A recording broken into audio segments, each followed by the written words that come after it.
የኢትዮጵያ መዲናችን አዲስ አበባ ባለፉት 5 ዓመታት የልማት አብዮት አካሂዳለች። በባለፉት 10 ቀናት ብቻ 11 ፕሮጀክቶችን ለአገልግሎት ክፍትም አድርጋለች። ለአብነትም አንደኛ በኢንዱስትሪና የሥራ ዕድል ፈጠራ የገላን ጎራ ኢንዱስትሪ ፓርክ ተመርቆ ለአገልግሎት ክፍት ሆኗል። ይህ ፓርክ ከ20 ሺህ በላይ ለሚሆኑ ዜጎች የሥራ ዕድል የሚፈጥር ነው። ሁለተኛ የማህበራዊ ልማት ወይም የመኖሪያ ቤቶች 3ቱ የበጎነት መንደሮችን በአዲስ አበባ ከተማ በኮልፌ ቀራኒዮና የካ ክፍለ ከተሞች የተገነቡ የመኖሪያ ቤት ለሀገር ባለውለታዎች፣ ለአቅመ ደካሞችና ለአካል ጉዳተኞች የማስተላለፍ ስራ ተሰርቷል። ሶስተኛ የመዝናኛና የህዝብ ፓርኮች በአዲስ ከተማ አስኮ አዲስ ሰፈር በ30 ሺህ ካሬ ሜትርና በለሚ ኩራ ክፍለ ከተማ በ18 ሄክታር ቦታ ላይ የተገነቡ የወንዝ ዳርቻ እና የህዝብ መዝናኛ ፓርኮች ተመርቋል። እነዚህ ማዕከላት ህፃናትን፣ ወጣቶችን እና አረጋውያንን ያካተቱ ማህበረሰቡ በጋራ የሚጠቀምባቸው ናቸው።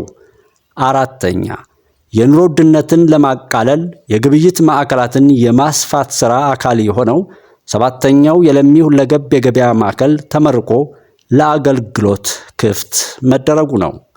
5ኛ ዘመናዊ የገበያና የትራንስፖርት ማዕከል አይነቱ የመጀመሪያ የሆነው የአድዋ የገበያ ማዕከልና ዘመናዊ የትራንስፖርት ተርሚናል ለአገልግሎት ክፍት ሆኗል።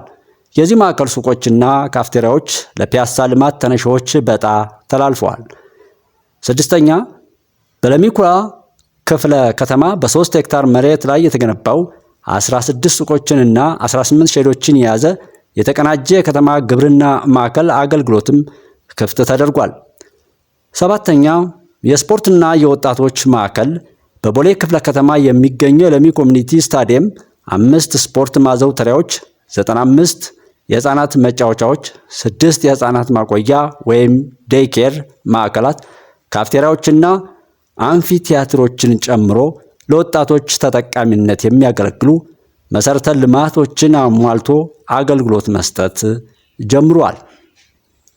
8ኛ በልደታ ክፍለ ከተማ ለትውልድ ግንባታ መሰረት የሚጥሉ 2 ትምህርት ቤቶችና 3 የህፃናት ማቆያ ማዕከላት ፕሮጀክቶች ተመርቀው ለአገልግሎት ክፍት ተደርገዋል። 9ኛ የተስፋ ብርሃን የምገባ ማዕከላት ተጠቃሚዎች ለነበሩ 400 ነዋሪዎቻችን መነሻ ካፒታልና የመስሪያ ቁሳቁስ በማሟላት ከተረጅነት ወደ የሥራ ዕድል ተጠቃሚነት እንዲሸጋገሩም ተደርጓል። 10ኛ 7ኛውን የአዲስ መሶብ የአንድ ማዕከል ዲጂታል የመንግስት አገልግሎትን በላፍቶ ክፍለ ከተማ ተመርቆ ስራ ጀምሯል። 11ኛ ዘመናዊ የጤና አገልግሎት በምስራቅ አፍሪካ ቀዳሚ የሆነው በአርቲፊሻል ኢንተለጀንስ AI ቴክኖሎጂ የተደገፈውና እጅግ ዘመናዊ የሆነው የላፍቶ ስፔሻላይዝድ ሆስፒታል ለምርቃትም በቅቷል። አንዳንዶች እነዚህ ፕሮጀክቶች ለምርጫ ተብሎ እንደተከናወነው ያነሳሉ። ነገር ግን እውነታው ቀድሞ ያልተሰራ ለምርጫም ሊደርስ አይችልምና ተሰርቶ ለምርጫ ከዋለም ዋናው ህዝቡና ሀገር ተጠቃሚ ሆኖ መሰራቱ ነው እንላለን። ፈጣሪ ኢትዮጵያና ህዝቦቿንም አብዝቶ ይባርክ ያሉን ከንቲባ አዳነች አቤቤ ናቸው።